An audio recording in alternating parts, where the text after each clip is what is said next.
Today is my four-year freedom birthday. I got out exactly 4 years ago today, and I've been blessed with the opportunity to come and speak at Impact Drug and Alcohol Treatment Facility. It's an organization that I've been speaking at for a while, and just so happened they asked me to come speak today, and so I truly feel there's nowhere else in the world I would rather be on this day to celebrate my freedom than here with these guys who, some of them just got out of prison, and most of them all are struggling with addiction, and they're in and out and they're struggling. So to come back and be able to share my story, my journey, the price, my experiences to help them is truly an honor. So I'm really happy for that and grateful for this opportunity. And Impact is an amazing place for people who want to overcome addiction and get the support. And I highly recommend their work, and they've helped me in many ways too. For most of my life, I was dealing with some level of pain. And I was at a point where I never thought that I would be able to find purpose in my life, something meaningful to live for, to strive for, to do good in this world for. And I had to go through so much to get there, but I did. I made it, and I discovered that. And I'm living it every single day of my life. And so when I come speak and I do what I do, it's me just sharing my journey and my story, and also what I use to help me get there. And so that's what I'm gonna do here today with you, is to just share, what worked for me. And in some way, in some fashion, hope that you can take something from it to help you better your life.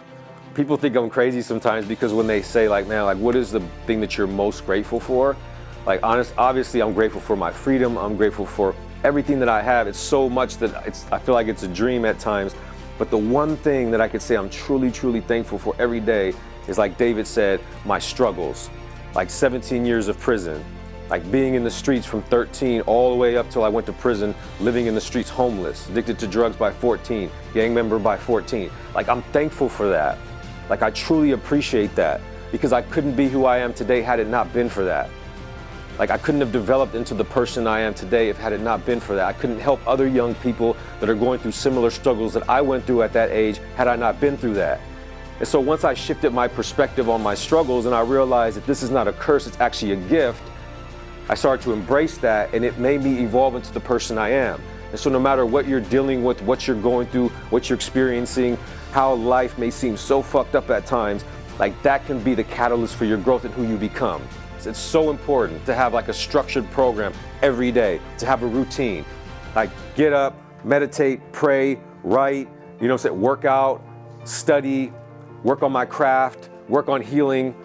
Every day. If you do something every single day, for long enough, it transforms you into a whole nother person. It becomes a habit, Your habits become your identity, and your identity is who you are. If I'm selling drugs in the streets all day, if I'm gangbanging all day, I become that. That's who I am. That's my identity. And then with that identity, comes all the things that come with that lifestyle, But if I want to be a doctor, if I want to be a lawyer, if I want to be whatever, an author, and I'm doing those things every single day to get me closer to that, I'm following the routine of what's required for me to get there, then I'm gonna become that. And then eventually I'm become that identity. And now I can say I'm an author. Now I can say I'm the CEO of a company.